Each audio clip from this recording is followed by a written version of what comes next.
Good morning, students. Let's continue our 11th chapter, The Face on the Wall.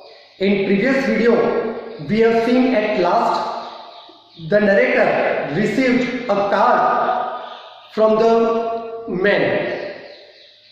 Now see what happened. The narrator received the card of the man. It was written on the card when the narrator read Mr. Ormond Wall. So here we come to know the name of the man having similar face that was on the wall.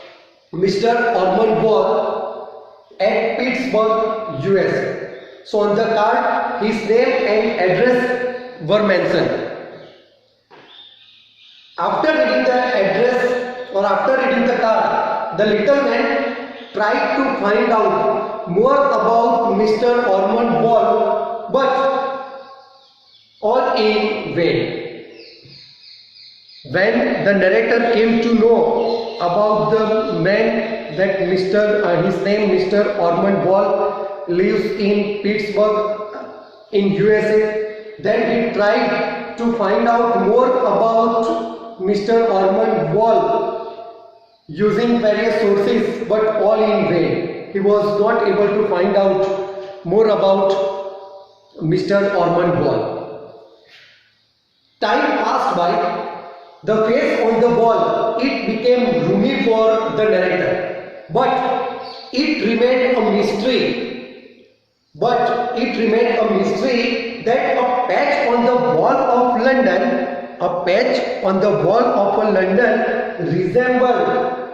could resemble a face of a man who lived in the US.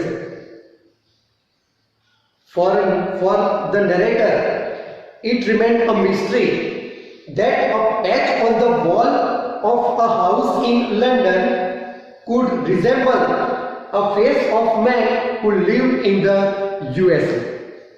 Why it remained a mystery for the narrator? As he tried to find out more about Mr. Ormond Wall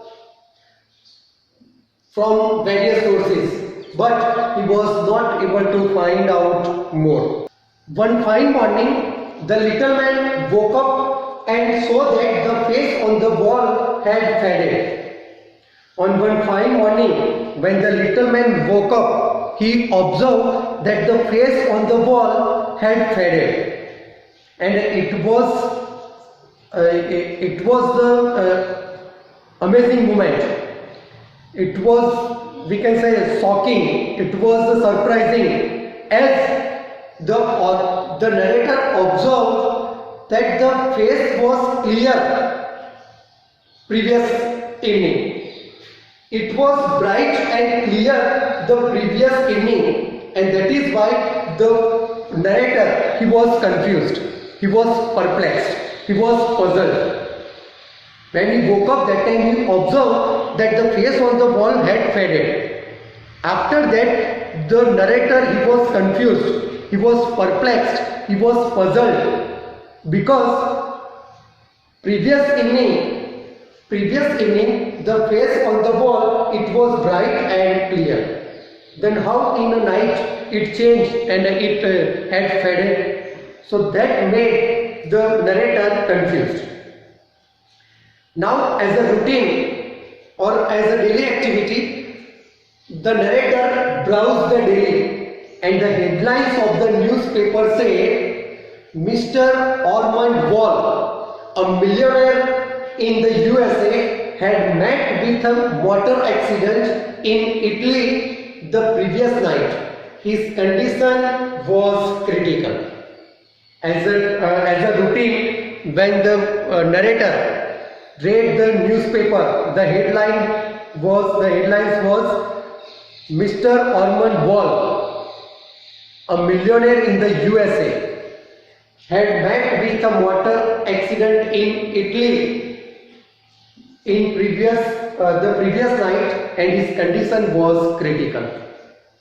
So now the narrator got some ideas that why the face on the wall had faded. Then, after reading these headlines, the narrator was dumbstruck. He sat staring at the face on the wall, and suddenly it completely disappeared. After reading the headlines of the newspaper, the narrator was dumbstruck. He sat staring at the face on the wall, and suddenly it completely disappeared.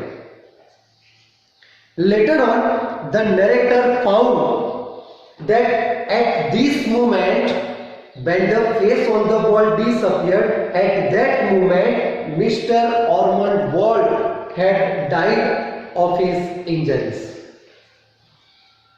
By saying this, the little man had completed his story.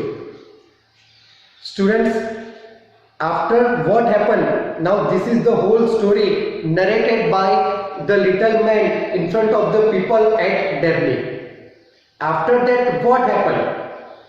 He informed the people that there were 3 extraordinary things about his story. Now, what were the 3 extraordinary things about the story? I hope that you read the chapter. If I tell you, then there is no charm in the story. I don't want to reveal the mystery. Now, the story narrated by the little man, it was really a supernatural, nicely narrated. And at the end of the story, he informed the people that the story had 3 extraordinary things. Now, what these 3 extraordinary things? I request you to read the chapter. Thank you, students.